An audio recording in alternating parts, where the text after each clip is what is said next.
floods in China 2020, flood speed is too terrible, comparing destruction with many years ago. Chinese, flood from calf to chest in 3 minutes, life is back to the 90s. The elderly in the village all experienced floods in 1998. They predicted that this springtime could be equivalent to that time, at least 3 months. According to the China Charity Journal, on the evening of July 8, a very heavy rainfall in Dudonghai town, Jiangxi, China, led to the collapse of the Taiha River dike, causing floods, forcing dozens of thousands were evacuated. However, there are still hundreds of people entrenched in the spot. They live in flooded houses, accepting life without electricity or water. It is known that the water level of Taiha River rises sharply due to heavy rain from 8 o'clock on July 7 to 8 o'clock on August 7, overflowing over dikes, destroying many roads, gardens, houses of local people, engulf many villages in immense, murky waters. Runaway. Due to the high rain, Anjiojia village became a temporary residence for the people nearby. Meanwhile, the houses in Zhongfang and Dongheng hamlets in the town were submerged in floodwater.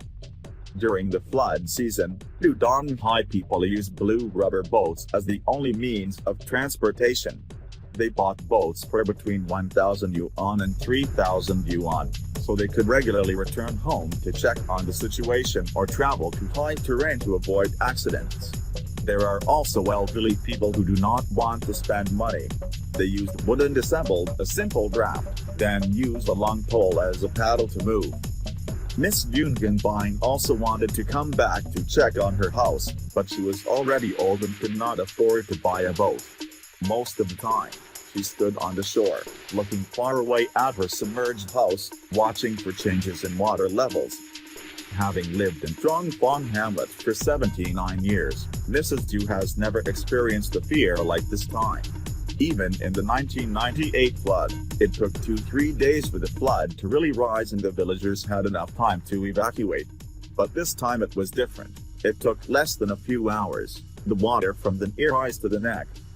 Miss Ju wanted to move all the valuable things from the first floor to the second floor, but she was in poor health so she could only transfer the rice cooker, while the large items such as refrigerators, washing machines were still soaked in water in first floor. Seeing the water rising to her knees, she grabbed her clothes on the shelf, grabbed her staff and fled. The dike was broken. The river water poured in like a waterfall. In less than 5 seconds, Mrs. Yu's neighbor's house was knocked down by the floodwater, tilted at an angle of 45 degrees. I have been walking for more than half an hour. My feet can't step forward. My cane won't hit the bottom, she said, raising the water level very quickly from her knees up to her chest. I'm scared, she said, fearing that if she didn't run away, she would be trapped on the second floor alone and not be discovered. Because a few years ago, after her husband passed away, she took care of all the housework. Her children worked far away until 10. The important thing is to keep alive, she said. Southern China's rainy season lasted nearly twice as long this year. Record rainfall caused the country's longest river, the Yangtze, to overflow along the river's middle and lower regions. A normal rainy season is about 24 days, said Zikon Dong, an extreme weather expert at the University of Arizona. This year we got 43. But so far, this year's flooding has not been as catastrophic as the fatal floods of 1998, leading some environmental experts to evaluate how nature-based mitigation strategies like tree planting and floodplain restoration have helped to ease the fallout. This year's precipitation is much higher than the year of 1998, but the flooding has been less serious and damaging, said Zheng Guo, chair professor in the School of Environmental Science and Engineering at Southern University of Science and Technology in Shenzhen, China. This year, about 158 people have been reported dead or missing so far, and more than 400,000 homes were damaged or destroyed, according to China's Ministry of Emergency Management.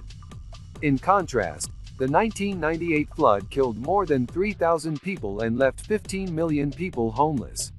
The Chinese government attributed the 1998 floods to uncharacteristically heavy rains, as well as rampant deforestation and high population density along the Yangtze and its tributaries. Liu said the 1998 disaster caused the Chinese government to completely rethink flooding management. The new approach, rolled out in the 10 years after the 1998 flood as part of the National Climate Change Program, shifted the focus toward nature-based solutions for flood risk management. Definitely this is a very important turning point for the Chinese government to think about the relation between human and nature, said Liu. Tree planting and sponge cities. For centuries, China's flood control strategy relied on levees built at the riverbank's edge to keep the water in narrow river channels, with people living and farming on the other side. With over 20,000 miles of levees, China has had one of the most extensive levee systems in the world. To reverse some of the damage done by an overburdened levee system, China launched some of the largest ecological restoration projects in the world, planting billions of trees to prevent runoff into rivers and absorb more water upstream. The Chinese government initiated a lot of programs for the forestry restoration, said Liu. So, when we plant more trees upstream, this can reduce the runoff. And this is very helpful for the mitigation of flood events. While the tree planting schemes have received some criticism for how they were executed, Liu says his studies show that depending on the context, upland tree planting can help reduce flooding by up to 30%. Additionally, the government's Sponge Cities project aims to increase green spaces and permeable pavement to absorb more rainwater in urban spaces prone to flooding. Floodplain restoration. The new plan also focuses on restoration of floodplains along the Yangtze River, low-lying areas that periodically flood, said Jeff Opperman, lead freshwater scientist with the World Wildlife Fund. Floodplains are a natural feature.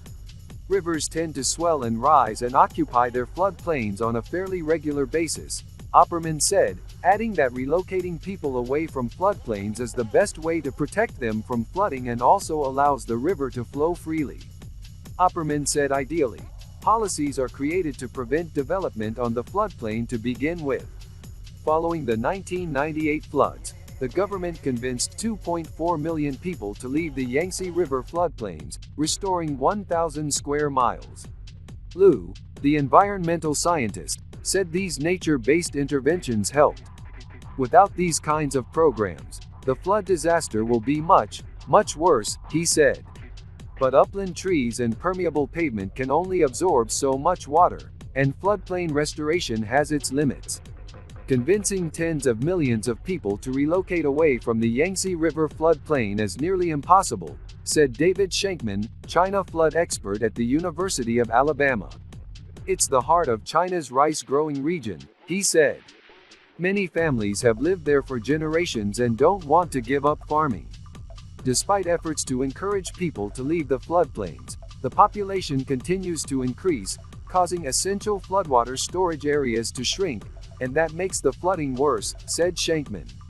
China has invested billions into building dams on the Yangtze and its tributaries to help regulate floodwaters. Three Gorges Dam, completed in 2006, helped regulate water flow this year by over 30%, according to Chinese state media. The project was controversial partly because it required the forced relocation of 1.3 million people. Critics now question the effectiveness of the dam, and some have expressed fear that the dam could fail as water pressure builds upstream. Floods will not go away. Dong at the University of Arizona said climate change will make above-average rainfall more common along the Yangtze River. With climate change, the ocean temperature increases, which causes more water vapor to form over southern China, said Dong. Extreme events, like flooding, will occur more often than before. Many studies conducted over the last decade confirm Dong's findings. Changing rainfall patterns could impact many of the world's major river systems. China's large-scale projects can teach the rest of the world what has worked and what has not, said Cecilia Tortajada, a water policy expert at the University of Singapore. In terms of floodwater management, they have learned a lot, she said. Countries should prepare for a world with more intense and disruptive flooding events. The challenge will only get harder as the world gets hotter. Floods will not go away, said Tortajada. You have to plan for it because that will be the new normal.